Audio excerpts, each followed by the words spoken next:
Okay, അപ്പോൾ പത്രങ്ങളിൽ എന്താണ് പറയുന്നതെന്ന് കൂടി നമുക്ക് നോക്കാം. സോഷ്യൽ മീഡിയയിലൂടെ നമ്മളൊന്ന് കടന്നുപോയി. സോഷ്യൽ മീഡിയ പലതും പറഞ്ഞു, ചിരിച്ചു, ചിന്തിപ്പിച്ചു.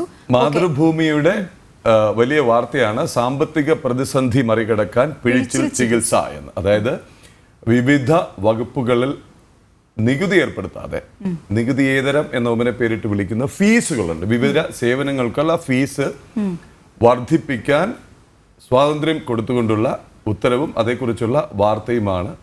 ഇതേ വാർത്ത ഇന്നലെ നമ്മൾ ഈ പേപ്പറിൽ തന്നെ കാണിച്ചിരുന്നു. അത് ടൈംസ് ഓഫ് ഇന്ത്യയിൽ സായി കിരണിന്റെ എക്സ്ക്ലൂസീവ് ആയിരുന്നു. സർക്കാരിന്റെ പുതിയ നീക്കം, നോൺ ടാക്സ് ഇൻകം അല്ലെങ്കിൽ വരുമാനം ഉണ്ടാക്കാനുള്ള സർക്കാർ നീക്കം, അതിൻ്റെ ഉത്തരവിൻ്റെ വിശദാംശങ്ങളും ഒക്കെ കൊടുത്തിരുന്നു. ഇന്ന് മാതൃഭൂമിയും അതിൻ്റെ വിശദാംശങ്ങൾ കൊടുത്തിട്ടുണ്ട്. വ്യവസായ നയം മറന്ന തദ്ദേശ സ്ഥാപനങ്ങൾ, അതാരുടെയാണെന്ന് എനിക്ക് വായിക്കാനും പറ്റുന്നത്, ഏത് പത്രമാണെന്ന് കൂടി നമുക്ക് KR പ്രഹ്ലാദൻ്റെയാണ് അത്. അദ്ദേഹത്തിൻ്റെ ബൈലൈൻ വെച്ച് എഴുതിയിരിക്കുന്നൊരു വാർത്തയാണ്. വ്യവസായ നയം മറന്ന് തദ്ദേശ സ്ഥാപനങ്ങൾ നികുതി നോട്ടീസ് നൽകിയിരിക്കുകയാണ്.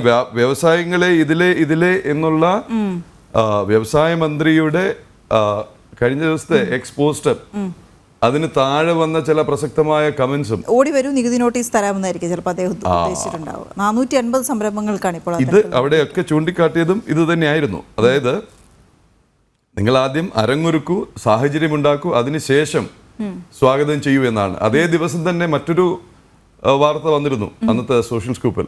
അസമിൽ 27,000 കോടി രൂപയുടെ സെമി കണ്ടക്ടർ പദ്ധതിക്ക് തുടക്കമിടുകയാണ്. അപ്പോഴാണ് ഇവിടെ ഒരു ഇതിലെ എന്നുള്ള അദ്ദേഹത്തിന്റെ ട്വീറ്റും അതിന് താഴെ വന്ന കമന്റ്സും. എന്നിട്ട് മറ്റൊരു രസകരമായ കമന്റ് ഉണ്ണിയായിരുന്നു, അതോ ഭഗത്തായിരുന്നു, ആരെന്ന് ഓർക്കുന്നില്ല. എന്നിട്ട് വേണം ഞങ്ങൾക്ക് കുടി പിടിച്ചതിനെ പൊട്ടിക്കാൻ. അപ്പോ പറച്ചിലും പ്രവൃത്തിയും തമ്മിൽ ബന്ധം വേണം എന്നുള്ള ഓർമ്മിപ്പിക്കൽ കൂടിയാണ്. അടുത്തത് മനോരമ വാർത്തയാണ്. 200ഓളം റേഷൻ കടകൾ പൂട്ടിപ്പോയതിനെ കുറിച്ചാണ് പറയുന്നത്. വ്യാപാരികൾക്ക് ക്ഷേമനിധി പെൻഷൻ കുടിശ്ശിക 1.64 കോടി രൂപയാണ്. ഇത്രയും വലിയ കുടിശ്ശിക വെച്ചുകൊണ്ട് റേഷൻ കടകൾ എങ്ങനെ തുറന്ന് പ്രവർത്തിക്കും എന്നുള്ള കാര്യത്തിൽ അത് എറണാകുളത്താണ് ഏറ്റവും അധികം പൂട്ടിയിരിക്കുന്നത്.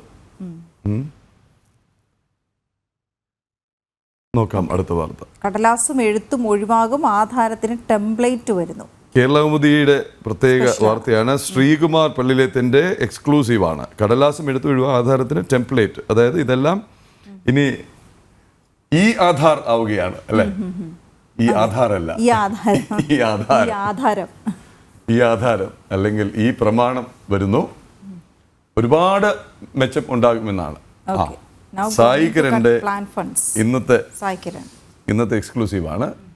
അതായത് കഴിഞ്ഞ ദിവസം സായി തന്നെ പുറത്തുവിട്ടിരുന്ന വാർത്തയാണ് ഇന്ന് മാതൃഭൂമി പ്രസിദ്ധീകരിച്ച പിഴിച്ചിൽ വിവിധ വകുപ്പുകളിൽ. അടുത്ത് പ്ലാൻ ഫണ്ട്സും വെട്ടിക്കുറയ്ക്കുന്നു. പദ്ധതി ഫണ്ടാണ് വെട്ടിക്കുറയ്ക്കുന്നത്. ഇത് വിദഗ്ധർ പറയട്ടെ ഇതേക്കുറിച്ചുള്ള പ്രതികരണം, എങ്ങോട്ടാണ് സംസ്ഥാനത്തെ കൊണ്ടുപോകുന്നത് എന്നുള്ളത്. അന്ന് തൽക്കാലം ഇന്നത്തെ ഈ പേപ്പറിൽ ഇത്രമാത്രം.